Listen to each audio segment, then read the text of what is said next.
Hi everyone, I'm Tori Shelfo, and today I'm here with TikTok star, food connoisseur, and Chapman alumni Matt Peterson.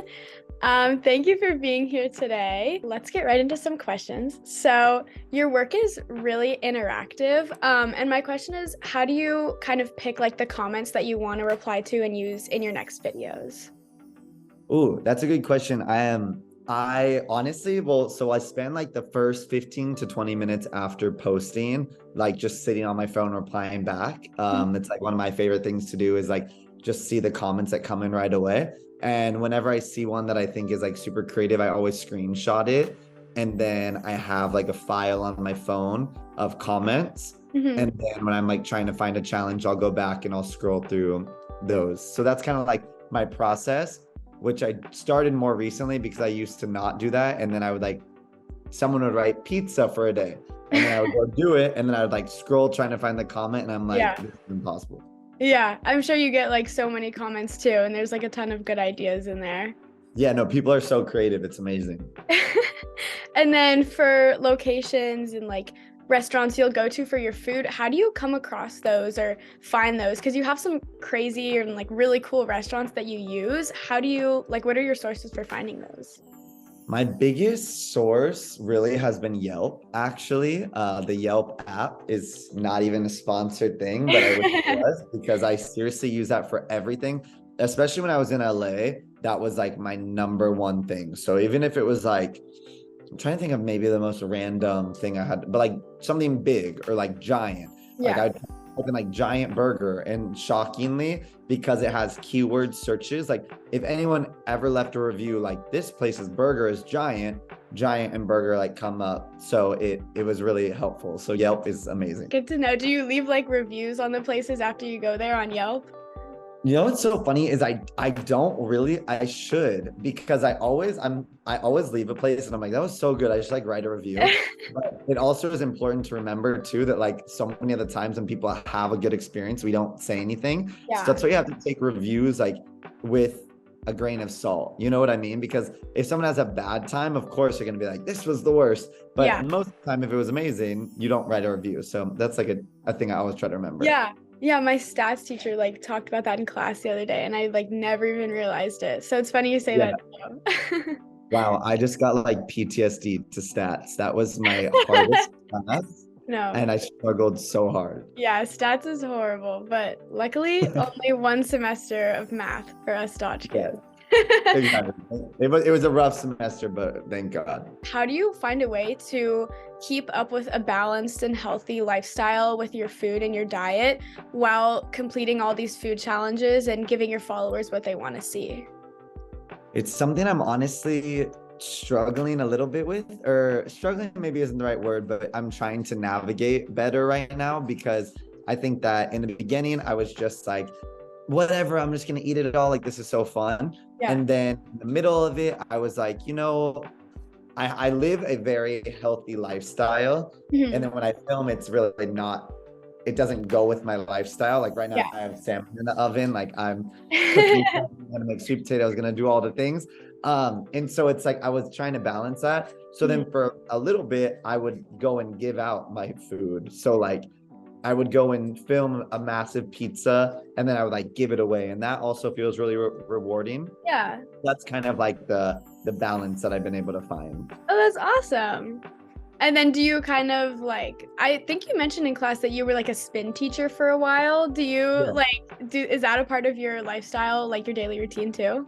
1,000%. So I used to teach, and now I just go to this place called Army, Mhm. and it's like how I kick off every morning. I wake up this morning, I went like 7:15, 8:30. So it's like that also it's for multiple reasons. It's like, yes, for fitness, but it also gives me structure in my day Yeah. because I could literally sleep till 3 p.m. if I wanted to, and then like I wouldn't want to, and I wouldn't be productive, Yeah. but it like gives me structure through the day. Mhm. And it helps me like get amped up to go film. Yeah, for sure. And then when you do like film your videos and do all your social media stuff, do you have a team or people who help you manage all of it, or are you like pretty independent when it comes to creating your content? So Really, it is. It's always been just like myself doing it for this whole entire time. I recently signed with like an agency and they really only help me with the brand deals. So like brands will reach out to me and then I'll loop them in and let them negotiate the deals and then they come back to me. But then from that point on, I go create it, edit it, make it myself. So I've done that all by myself. I had someone when I was in LA who was kind of like like a creative assistant, and would help me like brainstorm. Okay, this is the blue challenge. Like, what should we do? And we'd make like blue pasta and this and that. So that was so fun. But ever since I've been in New York, I haven't. I am starting my YouTube channel, and I just hired like a videographer. So that's kind of been a collaborative thing. But it is you, I'm sure, have this too, like as a job student, as someone who's like creative, we also are like, I know I could do this myself. So I'm also trying to like figure that out because you're better as a team, but I love creating myself. So I'm trying to figure out the best way to make that happen. Yeah, find a balance between the two. 100%. And I think the answer is probably like collaboration. Like I love going out with him and filming when we were doing a video because I had this idea and he was like, why don't you interview people actually right now? And I was like, oh, that's so good. I never would even have thought of that. And that kind of showed me like how valuable it is to have the collaboration. Kind of going off of what you said about the YouTube channel, when you kind of like branch off into that other platform, are you thinking of posting similar videos to the ones you have on TikTok that are maybe just a little like longer, or are you gonna kind of shift the focus or direction of your platform? Yeah, I can give you the exclusive right now. Basically, I'm starting the channel either on Sunday or Monday or whenever this goes live, it'll already be out. And I'm starting with 5 to 6 challenges that did really well on YouTube Shorts. So I'm basically taking something that already has performed well and expanding it into a longer form. And then from there, I'm going to start to like slowly incorporate new things. And like, I just want to introduce myself to a new audience with something that they already know. Then from there, hopefully like expand, but still the umbrella of the entire channel will be like accepting challenges. So I want to just like be creating content that hopefully inspires people to accept challenges and that I can go accept a lot of challenges. Do you want to stick to food challenges or are you thinking some other stuff too?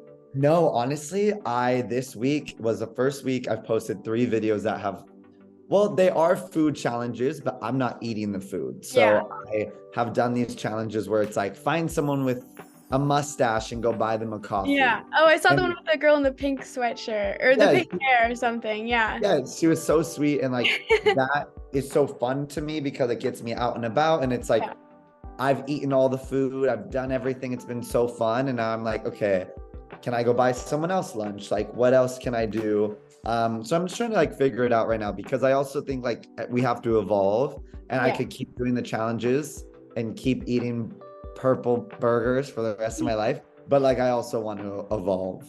Yeah, that's awesome. I'm excited to see the YouTube videos you come out with. Yeah, you got to give me your feedback. Let me know what you think. I will subscribe, like, comment, everything. I'll plug it in the video too, so everyone. Please put it right here.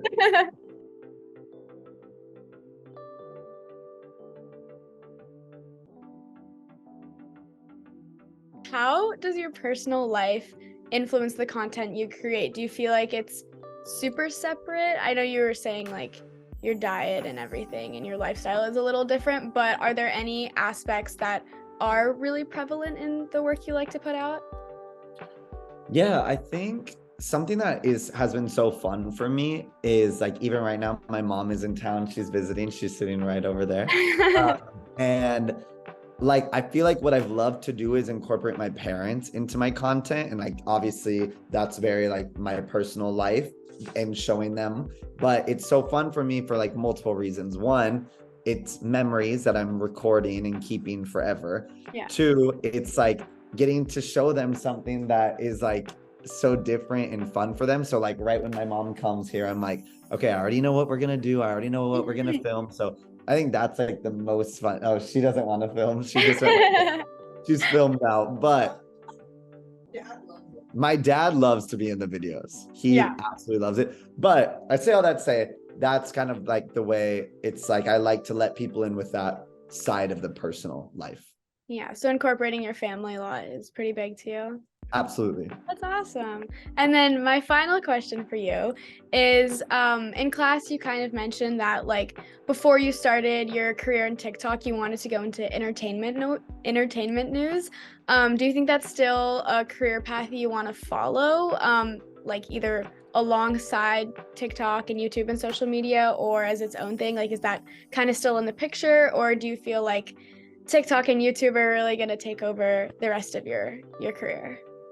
No, 100%. I think that I am constantly posting and hopefully using TikTok and YouTube and all like social media as a stepping stone to get back to like what I had always dreamt of doing. And maybe, not maybe, I know it will look different than what I had originally thought, but I would love to find a way where like one day I'm sitting down with a celebrity and eating food with them and interviewing them. And it's like bringing all the worlds of food and celebrity together. And I've done like a few music festival interviews with celebrity, like entertainment interviewing. So that feels very rewarding. So yeah, I feel like right now I just am trying to take the steps to like get there, but also trying to enjoy the journey there because yeah.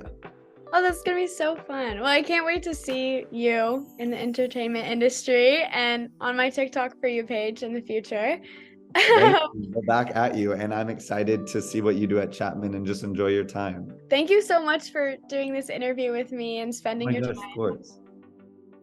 You can follow Matt on TikTok and Instagram to keep up with his journey.